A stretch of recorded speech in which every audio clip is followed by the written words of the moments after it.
Hi, today we will try to learn how we can test the hypothesis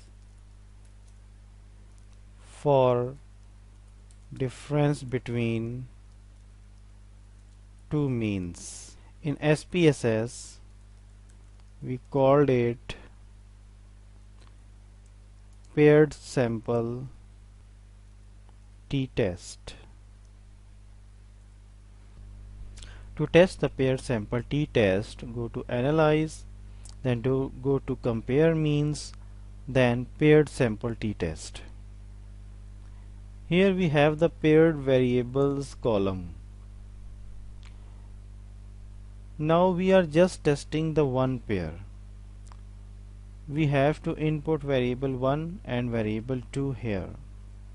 For example, we want to test the mean of the internet usage with the mean of internet shopping.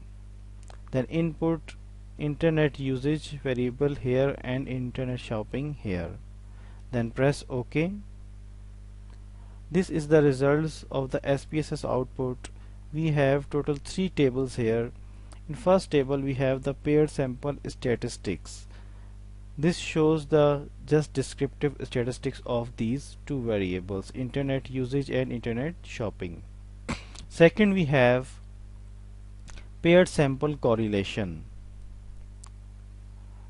The correlation between internet usage and internet shopping is minus 0.395 and the correlation is significant. In last table, we have the results of the paired sample test. Here we can check the t statistic, which is 6.263, having the p-value of 0.00, which is nearest to 0 or smaller than 0.05. So here we have the two hypotheses, null and alternative. In paired sample t-test, our p-value is smaller than 0.05, so we cannot reject the null hypothesis.